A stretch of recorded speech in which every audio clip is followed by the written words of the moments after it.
किसी भी उम्र बढ़ने के साथ साथ हड्डियां लगातार बढ़ती और सुधरती जाती हैं। वयस्कों की तुलना में बच्चों में हड्डियों के विकास की दर तेज होती है। एक बच्चे की हड्डी लगातार बढ़ती और सुधरती है। बचपन के दौरान हड्डियों के विकार मस्कुलोस्केलेटल प्रणाली की हड्डियों को प्रभावित कर सकते हैं, जो बच्चे के विकास के साथ खराब या बेहतर हो सकती है।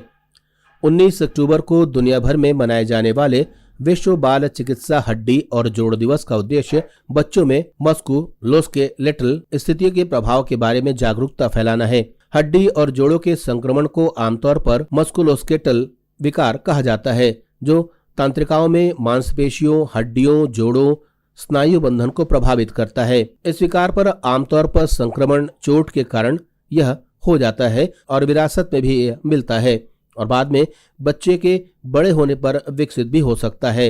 माता पिता अपने बच्चों में विभिन्न संकेतों को देखकर इसे समझ सकते हैं। उन्हें जल्दी से ढूंढने पर बेहतर निदान संभव हो पाता है, जिससे आजीवन समस्याओं को रोकने में मदद मिल सकती है। मस्कुलोस्केलेटल विकार के लक्षण इस प्रकार हैं: शिशुओं में चिड़चिड़ापन और सुस्त व्यवहार, खाने से इंकार करना या खाने के बाद उल्टी होना, बुखार और गर्मी, संक्रमित क्षेत्रों के आसपास लालिमा, सूजन के साथ दर्द होना, संक्रमित क्षेत्र का सीमित संचलन, कूल्हों या पीठ के जोड़ों में दर्द, घुटने या घुटनों के कोणीय विकृति इसके प्रमुख लक्षण हैं। यदि आप सोचते हैं कि गठिया केवल वयस्कों और बुजुर्गों को प्रभावित करता है, तो फिर से सोचें, बच्चों को भी यह रोग हो सकता है। गठिया का अनुमान है कि दुनिया भर में लगभग 1000 में से 1 या 2 मिलियन से अधिक बच्चों को गठिया होता है।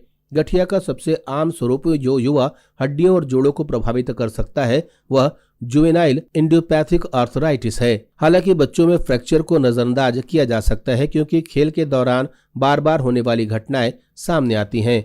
माता पिता को सावधान रहना चाहिए कि हाथ फैलाकर गिरने, एक या दोनों हड्डियों में फ्रैक्चर होने से इसका चिकित्सकीय सलाह जरूर ली जाए और इसका उपचार किया जाए। सभी फ्रैक्चर में से 40 से 50% मामलों में अग्रबाहु फ्रैक्चर का अनुभव होता है, जहां उच्च ऊर्जा खेल और खेल युवाओं को अग्रबाहु फ्रैक्चर के लिए अधिक जोखिम में देखा गया है। यदि आप युवा माता पिता हैं तो अपने बच्चों के मस्कुलोस्केलेटल परिस्थितियों की जांच कराकर विश्व बाल चिकित्सा हड्डी और जोड़ दिवस मनाएं और इसके बारे में लोगों को भी संपूर्ण जानकारी दें। बच्चों को बड़े होने की प्रक्रिया में कई तरह की चोटों का सामना करना पड़ता है, जिन्हें माता पिता को नजरअंदाज नहीं करना चाहिए। बाद के चरणों में वे एक गंभीर हड्डी के विकृति के रूप में विकसित हो सकते हैं।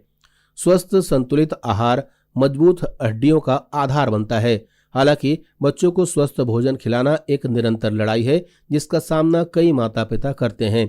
एक स्वस्थ आहार एक स्वस्थ वयस्क के लिए रीढ़ की हड्डी बनता है।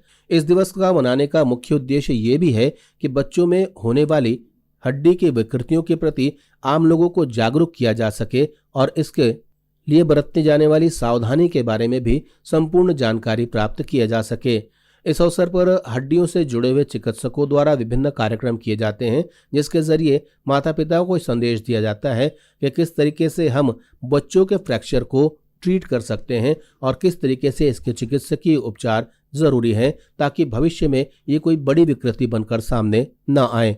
ब्यूरो रिपोर्ट, जनता से रिश्ता।